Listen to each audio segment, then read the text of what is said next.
İnsan bir şehri inşa ederken ona duygu ve anlam yükler.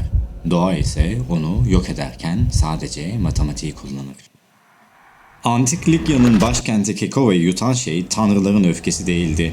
Yalnızca Anadolu levhasının duygusuz ve durdurulamaz tektonik çöküşüydü. Mühendisliğin sismik enerji karşısındaki mutlak çaresizliğini ve bu batık şehrin jeolojik faturasını inceliyoruz. İnsan taşı yonttuğunda ve ona geometrik bir form verdiğinde zamana hükmettiğini sanır. Likyalılar da tam olarak böyle düşündü. Akdeniz'in sarp kayalıklarına kusursuz bir simetriyle inşa edilmiş lahitler, sarsılmaz tapınaklar ve devasa ticaret limanları. Kendi dönemlerinin zirvesindeydiler. Ancak gezegenin kendi mekanik bir saati ve acımasız bir entropi yasası vardır. Bugün o kusursuz mimari ve insan kibrinin ürünleri Akdeniz'in tuzlu suları altında anlamsız bir yığına dönüşmüş durumda.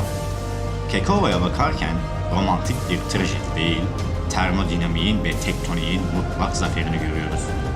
Peki koca bir şehir, o kusursuz düzen sadece birkaç saniye içinde haritadan nasıl silindi? Sır, yerin kilometrelerce altındaki o kör ve sağır makinede gizli. Yeryüzünün en yıkıcı denklemini çözmeye başlıyoruz. O kırılma anının jeolojik matematiğine girmeden önce karşı karşıya olduğumuz mekanik gücün boyutunu anlamalıyız. Anadolu levhası Afrika ve Avrasya plakaları arasında ezilen devasa bir dişli gibidir. Bu sadece yavaş bir sıkışma değil, devasa bir kinetik enerji birikimi. Likya bölgesi bu tektonik stresin tam üzerinde, fay hatlarının ölümcül bir açıyla kesiştiği noktadaydı.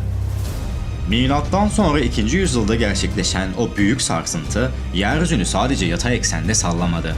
Jeolojide sübvansiyon dediğimiz dikey tektonik çöküşü de tetiklemiş oldu. Kara kütlesi üzerindeki tüm o anlamsal insan ağırlığıyla birlikte matematiksel bir kesinlikle birkaç metre aşağı kaydı. Fay hattı enerjisini boşalttığında doğa için sadece kütleler yer değiştirmişti ama insan için bu kıyametin ta kendisiydi. Deniz seviyesi hızla içeri hücum etti. Suyun kaldırma kuvveti ve kinetik aşındırma gücü insanın kurduğu o kompleks dünyayı saniyeler içinde yuttu. Doğanın makineleşmiş işleyişinde insanın duygusal bağ kurduğu mekanların hiçbir ayrıcalığı yoktu. Sistem sadece dengelenir ve Kekova'da o denge suyun altında kuruldu. Şimdi o batık merdivenlere bakın. Bir zamanlar rahiplerin, kralların ve tüccarların yürüdüğü, anlam yüklediği o taşlar. Bugün sadece yosunların, deniz kestanelerinin ve akıntıların oyun alanı. Su, entropinin en sabırlı ve en kararlı işçisidir. Likyalıların ölümsüzlük arzusuyla yaptıkları o devasa taş lahitler, sular altında kalarak ironik bir şekilde rüzgar erozyonundan korundu.